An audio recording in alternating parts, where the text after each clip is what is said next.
Hey, what's up, ladies and gentlemen? This is your financial coach, Shannaan Dawda here, author of the critically acclaimed book From Paychecks to Power. It's 5-star rated on Amazon for a reason. What I'm doing here today is that I'm going to sit here and I've been getting kind of questions from people, about their finances, things of that nature. So what I'm going to try to do is I'm going to at least answer a couple questions. I don't know how frequent this is going to be, but I just wanted to answer some questions because I felt like it was a good idea to kind of plant a seed in people's minds, but also just kind of see what it is or the rationale that a financial coach like myself goes through. So here we have a question from John.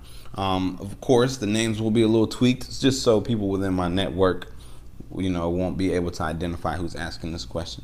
So we got John here. John says, so I've been working on my credit score since I graduated, but my score on Bank of America and Credit Karma are so different. Which one should I trust?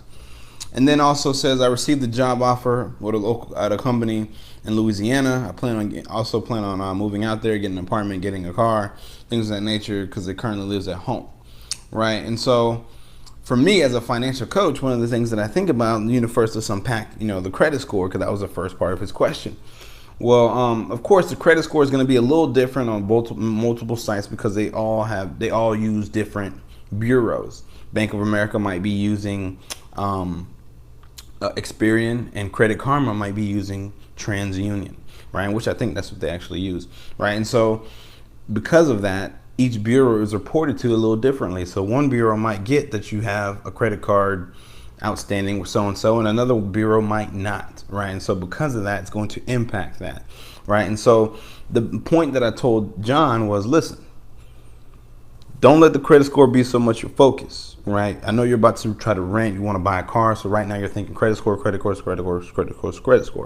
at the end of the day, if you are paying things off, if you are positioning your finances to where you're building wealth, getting out of debt, your credit score is going to go up naturally, right? And so that's the focus, right? Position yourself to not just build a score that's going to require you to take out debt to build it anyway, but to pay it off and free yourself up. So when you do that, naturally it'll go up, right? And that's hard for people to swallow because everybody's been told you got to have high credit.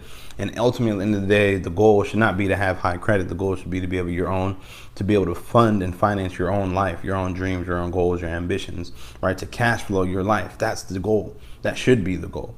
And as far as, receiving a job, congratulations on that. And now looking, gonna have to rent, right, when they move out to Louisiana. And then also, looking to get a car because they don't have a car right now. So first and foremost, the renting piece. Credit scores, yes, they're checked when it comes to renting, but at the end of the day too, you are able to still rent if you're able to put a deposit down. So don't let your credit score rock your world, right? Listen, I might not have the credit score right now, but I can put this deposit down, which means that you have to do your part financially. You got to save some money, put some money aside, free up that income, right? This person has a couple months to get right? So it was just like, listen, this is what I told them. You got a couple months, stack some money, get right. Even with the car situation, I wouldn't want them to dive into taking out a car note situation. I'm exploring all options. I'm like, hey, is there a family member with an extra car that I can use? Maybe I can pay them per month just to use this car if I have to. I've heard of situations of people at church having an extra car and they donate the car to people who are in need of a car, right? And they just, you maintain and take care of the car while you have it, right? So those options might be available. They might not be, but try to explore options as much as possible. What can I do to not get a car note? Right? Even if it's all I got is $1,000, so I'm gonna go buy $1,000 junkie and ride that for 4 months while I save up money and buy a better car, right? Just think about different options. And that's what I encourage people to do, because you don't want to start a new career with car debt, and you don't want to start a new career with the focus of building credit, because your focus of building credit is going to lead to more debt.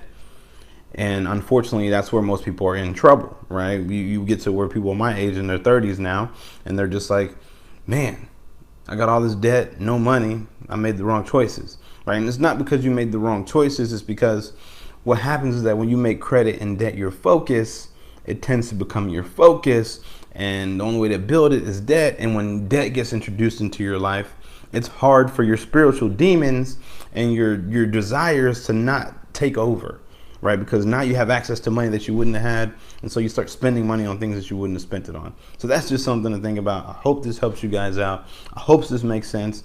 I just wanted to kind of drop that knowledge, share it with you guys a little bit. And hopefully that gives you an idea of how to kind of think outside the box when it comes to your finances. Think about how I break things down, right? Either best case scenario in this situation, we find a car that we can get for free, ride it out for a little bit, even if I have to pay someone per month that I'm using their car, and still maintain and take care of it while I save my own money up. Or I just kind of scrounge some pennies together, buy a $2,000-$3,000 car, ride that out for a while, and then pay it off, pay off the debts and things of that nature. Position myself to be able to save up and continue going forward. So that's just something to think about when it comes to car notes and buying a car. Save up, take some time, stack up some money, then make some moves. Don't rush, because what happens is that you're gonna rush. You're gonna go and buy a $20,000 vehicle instead of what you can really afford, because it comes with debt. So you're like, okay, I just get it. I get what I want. I'm taking out a note for it. I might as well, right? Versus, listen, all I can afford is a $5,000 car. Let me just get a $5,000 car until I can improve my financial situation. One, it keeps you humble. Two, allows you to continue to have money to grow going forward instead of your income being locked up in car notes.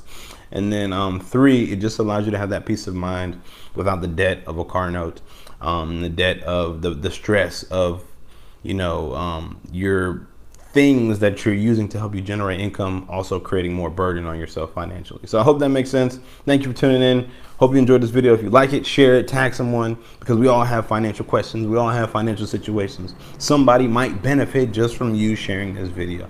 So thank you. Create a great rest of your day. This is your financial coach, and I'm out. Peace.